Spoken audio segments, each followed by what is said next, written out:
Welcome to our channel DMT logics. ఈరోజు క్లాస్లో మనం డిగ్రీ సెకండ్ సెమిస్టర్ హిస్టరీలో థర్డ్ యూనిట్లో ఉన్నటువంటి ఇంపార్టెంట్ లాంగ్ ఆన్సర్ క్వశ్చన్స్ని డిస్కస్ చేయబోతున్నాం. అయితే ఈ థర్డ్ యూనిట్ నుంచి మీకు ఎగ్జామినేషన్లో నెంబర్ ఆఫ్ టైమ్స్ ఇచ్చేటువంటి one of the most important question వచ్చేసి ఇదమ్మా. ఏంటి క్వశ్చన్ ఒకసారి చూడండి. Sketch the career and achievements of Chandragupta Maurya. Chandragupta మౌర్యుని యొక్క జీవితం ఏ విధంగా సాగింది, అతను సాధించినటువంటి విజయాలు ఏంటి? ఇదే క్వశ్చన్ని వాడు ఇంకొక రూపంలో కూడా అడుగుతాడు. అదేంటంటే Chandragupta Maurya was the first national ruler of India. Discuss. Chandragupta మౌర్యుడు మొట్టమొదటి భారతదేశ చక్రవర్తి. దీనిని వివరించండి అంటాడు. సో ఈ క్వశ్చన్ ఈ విధంగా అడిగినా మీరు ఒకే ఆన్సర్ రాయాలి. చంద్రగుప్త మౌర్యుని విజయాలన్నా, చంద్రగుప్త మౌర్యుడు గొప్ప చక్రవర్తి వివరించండి అన్నా మీరు ఒకటే ఆన్సర్ రాయాలి. చాలా ఈజీగా ఉంటుందమ్మా, మీరు ఎక్కువగా కష్టపడాల్సిన అవసరం లేదు. ఎంత ఈజీగా ఉంటుందంటే ఒక కథ చెప్పినట్లు చెప్తా, అలాగ విని గుర్తుపెట్టుకోండి. ఈజీగా రేపు ఎగ్జామ్లో రాసేయగలరు. చాలా ఈజీ నాన్న, మీరు ఎలాంటి వర్రీ అవ్వాల్సిన అవసరం లేదు. అయితే ఫస్ట్ మనకి వాడు అసలు మౌర్య వంశాన్ని స్థాపించినటువంటి చంద్రగుప్తునికి సంబంధించిన ఆధారాలు ఉంటాయి కదా. ఈ ఆధారాలు ఏంటో చూసినట్లయితే మౌర్య చంద్రగుప్తుని యొక్క విజయాలను, అతని యొక్క పాలనను తెలియజేయడానికి గల ఆధారాలు ఏంటంటే, మొదటిది వచ్చేసి కౌటిల్యుడు రాసినటువంటి అర్థశాస్త్రం. కౌటిల్యుడు రాసిన అర్థశాస్త్రం. The book who written of Kautilya is the name of అర్థశాస్త్ర. ఈ అర్థశాస్త్రము అనేటువంటి గ్రంథము చంద్రగుప్త మౌర్యుని యొక్క పరిపాలనకి ఒక ఆధారముగా ఉంది. ఇంకా రెండోది చూసినట్లయితే ఇండికా అనేటువంటి గ్రంథాన్ని గ్రీక్ రాయబారి అయినటువంటి మెగస్తనీస్ అనేటువంటి ఆయన రాశాడు.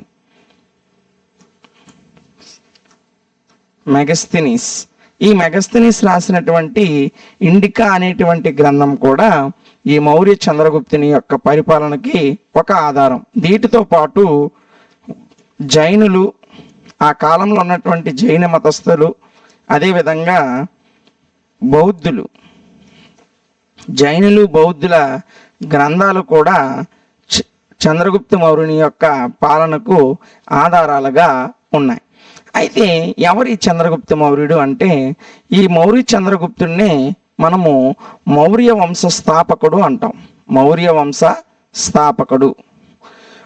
వంశాన్ని స్థాపించి భారతదేశాన్ని ఏకచక్రాధిపత్యంగా, అంటే భారతదేశం మొత్తాన్ని ఏకం చేసి పరిపాలించినటువంటి మొట్టమొదటి చక్రవర్తి ఎవరు అంటే మౌర్య చంద్రగుప్తుడమ్మ. ఈజీగానే ఉంది కదా. మౌర్య చంద్రగుప్తుని పాలనకు ఆధారాలు ఏంటి? కౌటిల్యుడు రాసిన అర్థశాస్త్రం, మెగస్తనీస్ రాసిన ఇండికా అనేటువంటి గ్రంథాలు, అదేవిధంగా ఆ కాలంలో రాయబడినటువంటి జైనులు, అదేవిధంగా బౌద్ధులు రాసినటువంటి కొన్ని గ్రంథాలు.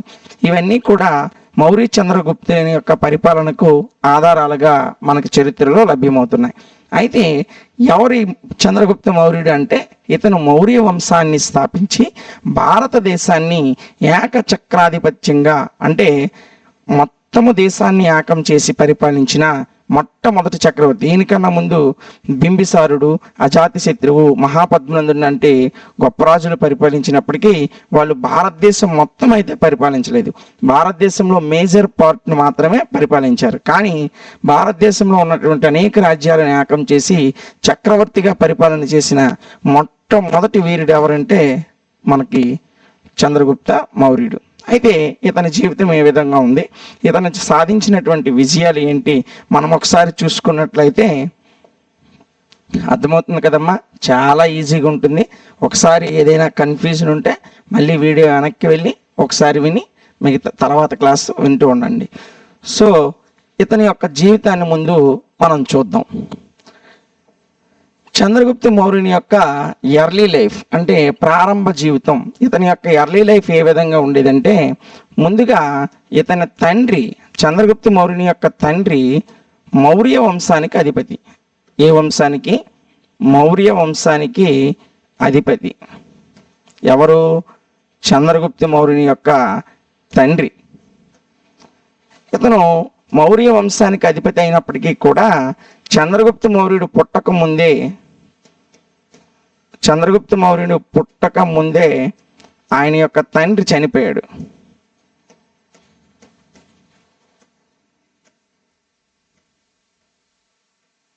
అంటే చంద్రగుప్త మౌర్యుడు తల్లి గర్భంలో ఉన్నప్పుడే, అంటే వాళ్ళ అమ్మగారు ప్రెగ్నెంట్గా ఉన్నప్పుడే ఆయన యొక్క తండ్రి అనేటువంటి వ్యక్తి చనిపోయాడు. చంద్రగుప్త మౌర్యుడు మౌర్య వంశానికి చెందినవాడు. ఆయన తండ్రే మౌర్య వంశానికి అధిపతిగా ఉండేవాడు. అలాంటిది ఈయన కడుపులో ఉన్నప్పుడే, చంద్రగుప్త మౌర్యుడు కడుపులో ఉండగానే ఆయన తండ్రి చనిపోయాడు. అయితే ఇతను గోవుల చేత, అంటే ఆవుల చేత పెంచబడ్డాడు. గోవులు పాలు తాగి అలాగా ఆవుల చేత పెంచబడ్డాడు. ఆ తర్వాత కొంచెం పెద్దవాడైన తర్వాత ఆయన్ని ఒక వేటగాడు పెంచాడు. ఎవరమ్మా? ఒక వేటగాడు పెంచాడు. సో తల్లిదండ్రులు ఇద్దరు కూడా చిన్నప్పుడే చనిపోయారు. సో పుట్టకముందే తండ్రి చనిపోయాడు. పుట్టిన కొన్ని రోజులకే తల్లి చనిపోయింది. ఆ తర్వాత ఈయన విడవబడి గోవుల చేత కొన్నాళ్ళ పాటు పెంచబడ్డాడు. ఆ తర్వాత ఒక వేటగాడి చేత పెంచబడ్డాడు. ఇలాగా తన ప్రారంభ జీవితంలో, అంటే బాల్యంలో ఆయన జీవిస్తూ ఉండగా ఒక యుక్త వయసుకు వచ్చే ప్రాయంలో ఈయన తన సమవయస్కులందరితో కలిపి ఒక ఆట ఆడుతున్నాడు. ఏమాట అంటే ఆ ఆట రాజక్రీడ అనేటువంటి ఆటను ఆడుతూ ఉండగా నందవంశంలో ప్రధానమైనటువంటి అధికారిగా ఉండి నందుల చేత అవమానించబడి రాజమందిరంలో తన యొక్క గౌరవ మర్యాదలకి భంగం కలిగించినటువంటి నందులని నాశనం చేస్తానని ప్రతిజ్ఞ చేసి అక్కడ నుంచి బయటికి వచ్చినటువంటి చాణక్యుడు అనేటువంటి ఒక వ్యక్తి చేతిలో ఇతను పడతాడు. ఎవరు? చంద్రగుప్త మౌర్యుడు. అర్థమవుతుంది కదా? చంద్రగుప్త మౌర్యుని యొక్క తల్లిదండ్రులు చిన్నప్పుడే చనిపోతారు. చనిపోయిన తర్వాత ఇతను గోవుల చేత, అదేవిధంగా ఒక వేటగాడి చేత చంద్రగుప్త మౌర్యుడు పెంచబడతాడు. ఇలా పెరిగి పెద్ద అయినటువంటి చంద్రగుప్త మౌర్యుడు యుక్త వయసులో ఉన్నప్పుడు తన సమవయస్కులందరితో కూడా పాటలీపుత్రం అనే నగరంలో రాజక్రీడ అనేటువంటి ఆటలు ఆడుతాడు. అంటే రాజు అయితే ఏ విధంగా అధికారం చలాయిస్తాడు, రాజు అయితే ఏ విధంగా ప్రజలను క్షేమంగా చూస్తాడు, రాజు అయితే ఏ విధంగా పరిపాలిస్తాడు, ఏ విధంగా యుద్ధాలు చేస్తాడు, ఇలాంటి చిన్నప్పుడు పిల్లలు అమ్మ నాన్న అంటే అనేసరి నవ్వొస్తుంది కదా. చిన్నప్పుడు పిల్లలు ఒకరు అమ్మగాను ఒకరు నాన్నగాను ఇదిగో వంట వండుతున్నాను రండి తినండి అని తల్లిదండ్రులను అనుకరించి ఆటలు ఆడుకుంటారు కదా. అలాంటి ఆటలలాగే ఈ చంద్రగుప్త మౌర్యుడు అలాంటి అమ్మా నాన్న ఆటలు కాకుండా ఏ ఆటలు ఆడేవాడంటే, రాజులు అయితే ఏ విధంగా ఉంటారో, తనే రాజు అయితే ఏ విధంగా పరిపాలిస్తాడో ఇలాంటి రాజక్రీడను ఆడుతూ ఉంటాడు. అక్కడే ఉన్నటువంటి చాణక్యుడు, ఎవరమ్మా? చాణక్యుడు. ఈ నందవంశంలో ఈ చాణక్యుడి గురించి మనం చెప్పుకున్నట్లయితే ఇతనన్నే కౌటిల్యుడు అని కూడా చెప్పుకుంటాం.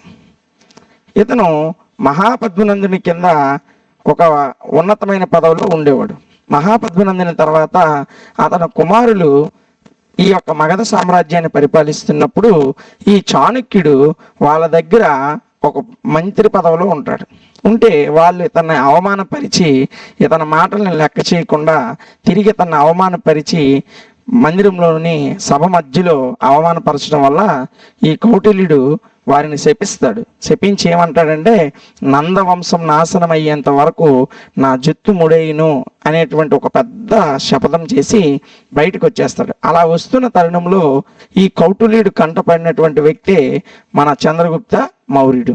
ఈ చంద్రగుప్త మౌర్యుడిని కౌటిల్యుడు తీసుకొని వెళ్ళి యుద్ధ విద్యలు అన్నీ నేర్పిస్తాడు. అదేవిధంగా విద్యాభ్యాసం చేయిస్తాడు, చదువు నేర్పిస్తాడు, యుద్ధ విద్యలు నేర్పిస్తాడు.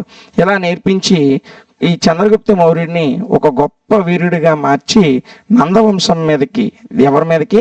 నందవంశం మీదకి యుద్ధానికి తీసుకొని వెళ్ళి నందవంశం నాశనం చేయడంలో, నందవంశాన్ని నాశనం చేసి మౌర్య వంశం స్థాపించడంలో ఈ చాణక్యుడు చంద్రగుప్త మౌర్యునికి సహాయపడతాడు. ఇది అతని యొక్క ఎర్లీ లైఫ్. ఇంకా అర్థమవుతుంది కదమ్మా? చాలా ఈజీగా ఉంటుంది. ఒక పెద్ద స్టోరీ, మనం ఒక కథ వింటున్నంత సులువుగా ఉంటుంది. మీరు ఇంకా అర్థం అవ్వకపోతే ఒకసారి వీడియో వెనక్కి వెళ్ళి ఒకసారి చూసినట్లయితే ఈజీగానే ఉంటుంది. ఇక మనం చూసుకున్నట్లయితే ఎర్లీ లైఫ్ చూసాం. చంద్రగుప్త మౌర్యుని యొక్క అలెగ్జాండర్ కలయిక. చంద్రగుప్త మౌర్యుడు అలెగ్జాండర్తో ఎప్పుడు మీట్ అయ్యాడు? చంద్రగుప్త మౌర్యుడు ఈ నంద వంశాన్ని అణిచివేయడానికి ఇంకా చంద్రగుప్త మౌర్యుడికి బలం చాలే. సో ఇలా చాలకపోయేసరికి ఈ చంద్రగుప్త మౌర్యుడు వెళ్ళి అలెగ్జాండర్ని పంజాబ్ రాష్ట్రంలో సందర్శిస్తాడు. ఏ రాష్ట్రంలో అమ్మా? పంజాబ్ రాష్ట్రంలో. అప్పుడు భారతదేశంలో ఉన్నటువంటి పంజాబు, సింధు, గుజరాత్ ఇలాంటి పెద్ద పెద్ద ప్రదేశాలు, ప్రావిన్సీస్ అనేవారు. ఈ పంజాబ్ ప్రావిన్సీకి వెళ్ళి అక్కడ చంద్రగుప్త మౌర్యుడు అనే అయినటువంటి మన హీరో అలెగ్జాండర్ని, అప్పుడు ప్రపంచాన్ని జయించాలని దండయాత్రలు చేస్తూ వస్తున్నటువంటి అలెగ్జాండర్ని పంజాబ్ రాష్ట్రంలో సందర్శిస్తాడు.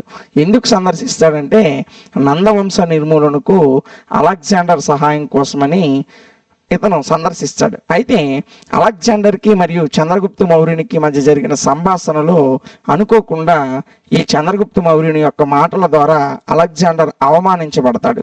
ఇలా అవమానించబడడం వల్ల ఈయన అలెగ్జాండర్ కోపానికి గురయ్యి మరణం నుంచి చనిపోయేంత పొజిషన్లోకి వెళ్ళిపోయి తప్పించుకొని ఏదో ఒక విధంగా బయటపడతాడు.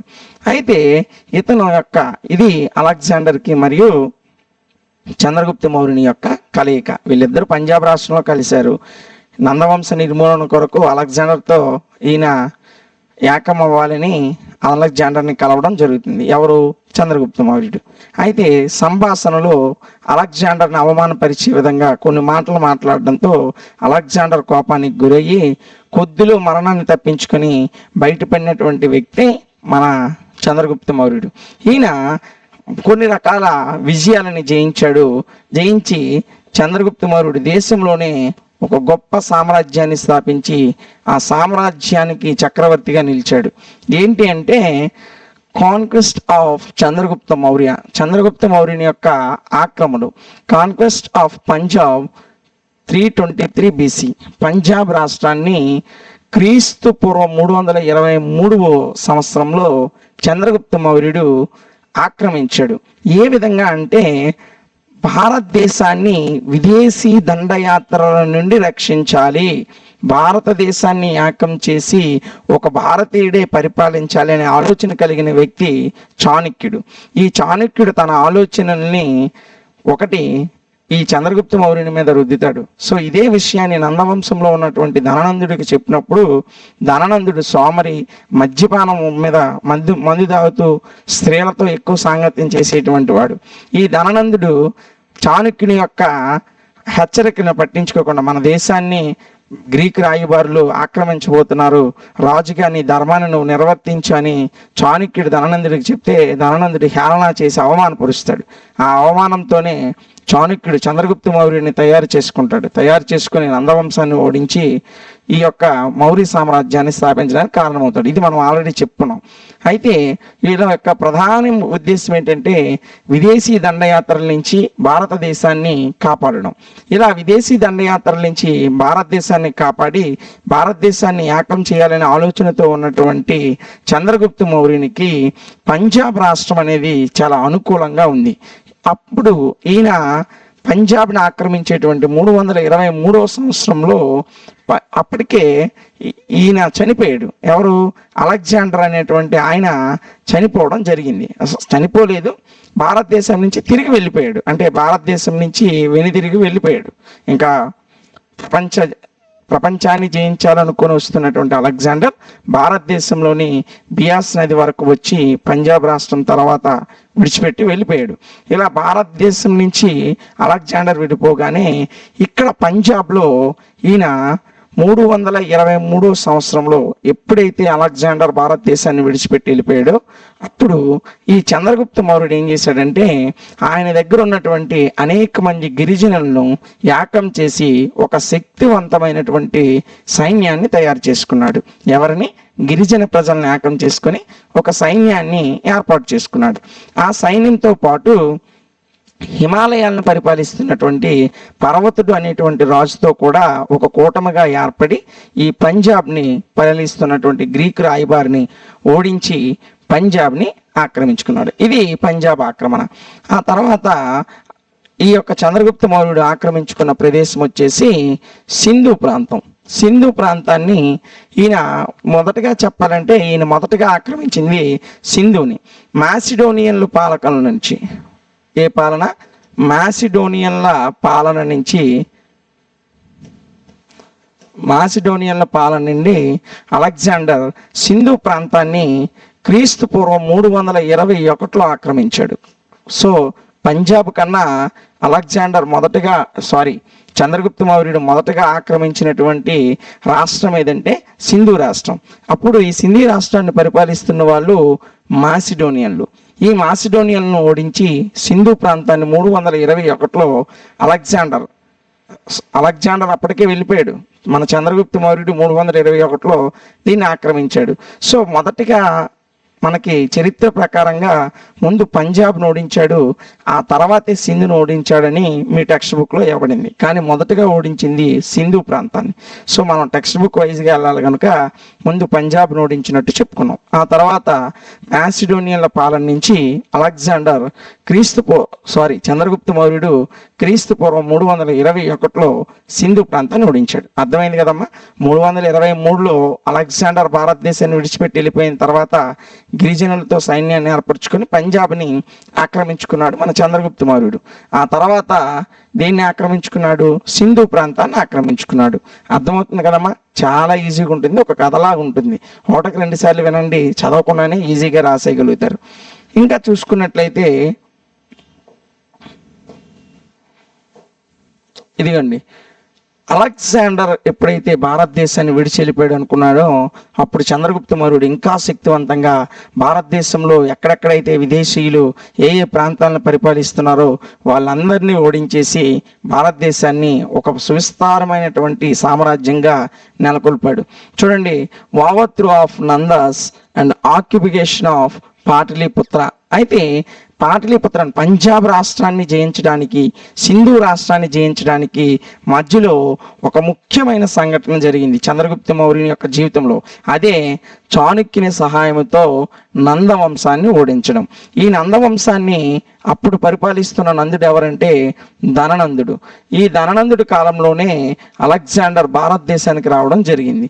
ఈ 322లో ధననందుడిని ఈ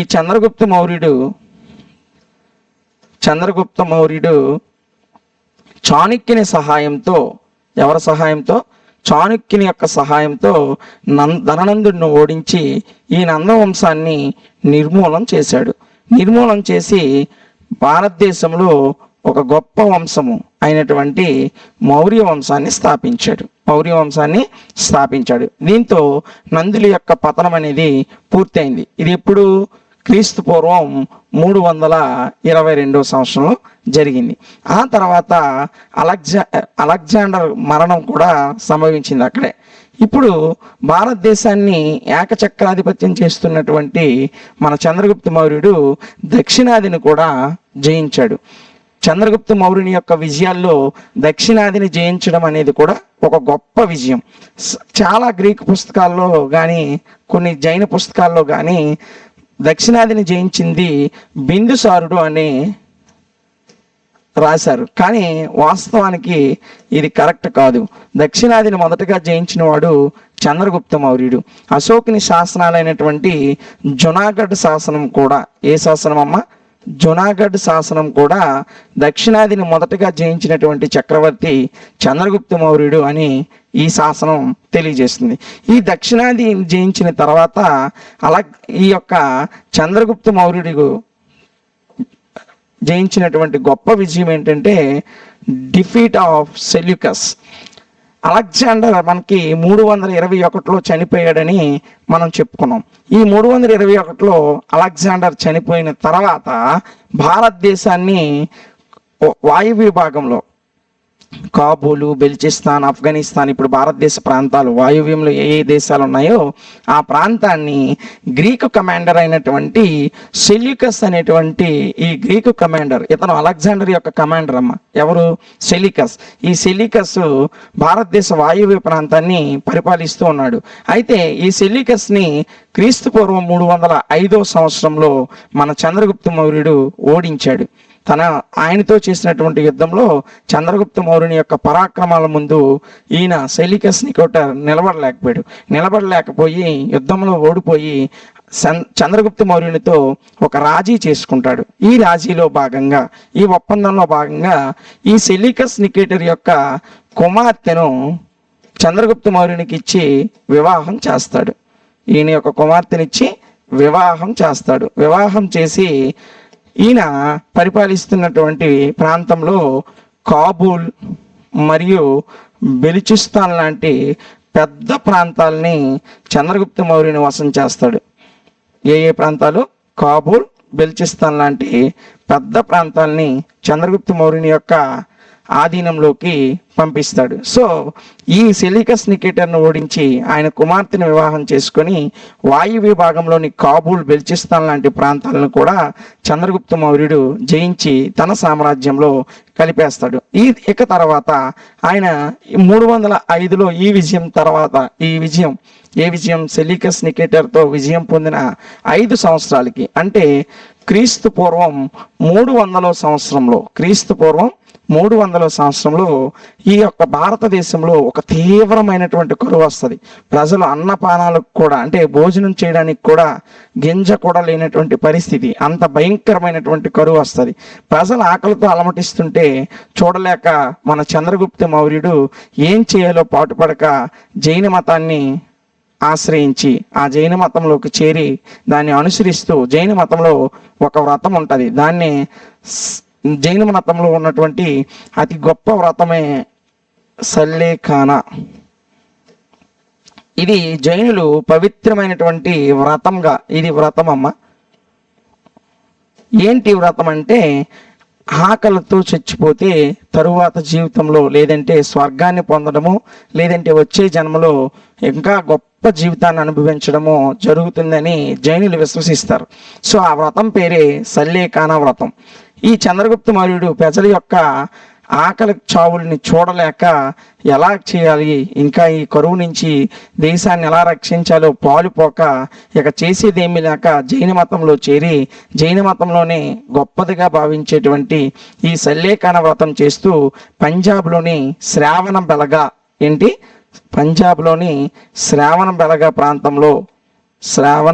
బెలగా అనేటువంటి ప్రాంతంలో ఈ సల్లేఖానా వ్రతం, అంటే ఆహారం తీసుకోవడం కానీ నీరు తీసుకోవడం కానీ నిషేధం. ఆ వ్రతం చేస్తున్నప్పుడు ఆహారము నీళ్ళు మానేసుకొని ప్రాణం పోయేంత వరకు ఆహారము కానీ ఎలాంటి నీరు కానీ తీసుకోకుండా ఉంటారు. అలా సల్లేఖానా వ్రతాన్ని అనుసరించి ఆయన చివరికి క్రీస్తు పూర్వం 300వ సంవత్సరంలో చంద్రగుప్త మౌర్యుని చనిపోవడం జరిగింది. సో మనం చరిత్ర మొత్తం చూసినట్లయితే యుద్ధంలో కాకుండా ప్రజల యొక్క ఆకలి చావులు చూడలేక వ్రతాన్ని అనుసరించి చనిపోయిన ఏకైక చక్రవర్తి చంద్రగుప్త మౌర్యుడు. ఇది చంద్రగుప్త మౌర్యునికి సంబంధించిన డీటెయిల్డ్ ఇన్ఫర్మేషన్. చాలా ఈజీగా ఉంటుంది, ఒక మంచి కథలాగా ఉంటుంది. మీరు 1కి 2 సార్లు చూస్తే చాలా ఈజీ, ఫస్ట్ టైమే మీకు బాగా అర్థమైపోతుంది. చాలా ఈజీ అమ్మ, ఎలాంటి కంగారు లేదు. కథలాగా వినేసి చంద్రగుప్తుడు అలెగ్జాండర్ కలయిక కానీ ప్రతి ఆక్రమణ, సింధు, పంజాబ్, సెలికస్ నికేటర్, నందవంశాన్ని ఇలా ఆయన జయించుకుంటూ వచ్చిన ప్రతిదీ కూడా ఒక కథలాగా నేర్చుకుంటే రేపు ఎగ్జామ్లో అడిగినప్పుడు మీరు చాలా ఈజీగా రాసేస్తారు. నా ఎక్స్పెక్టేషన్ కరెక్ట్ అయితే ఈ క్వశ్చన్ రేపు రావడానికి ఎక్కువ అవకాశం ఉంది. ఖచ్చితంగా ఈ క్వశ్చన్ ఈ థర్డ్ యూనిట్ నుంచి మీకు 10 మార్క్స్ కలవడానికి నా ఎక్స్పెక్టేషన్ ఈ క్వశ్చన్ ఖచ్చితంగా రేపు రావడానికి అవకాశం ఉంది. కానీ మీరు నేర్చుకునేటప్పుడు ఒక యూనిట్లో ఇంపార్టెంట్ క్వశ్చన్ నేర్చుకునేటప్పుడు ఫస్ట్ ఒక క్వశ్చన్ బాగా నేర్చుకున్న తర్వాతే ఇంకొక క్వశ్చన్ నేర్చుకోండి. పైన ఒక్కొక్క క్వశ్చన్ నేర్చుకున్నట్లయితే అది మీకు గుర్తుండకపోవచ్చు. కాబట్టి ఒకటి బాగా వచ్చిన తర్వాత ఇంకొక క్వశ్చన్ నేర్చుకోండి. ఓకేనా? మా వీడియోస్ కనుక మీకు నచ్చినట్లయితే లైక్ చేయండి. లైక్ చేయకపోయినా మా వీడియోస్ని మీ ఫ్రెండ్స్కి షేర్ చేయండి. ఇది వారికి కూడా ఉపయోగకరంగా ఉండొచ్చు. మీకు ఇంకా ఏవైనా సబ్జెక్ట్స్ కావాలన్నా లేదా ఏవైనా సబ్జెక్ట్ డౌట్లు ఉన్నా కామెంట్ సెక్షన్లో మెన్షన్ చేయండి. ఇలాంటి మరిన్ని వీడియోస్ కొరకు మా ఛానల్ని సబ్స్క్రైబ్ చేయండి. Thank you.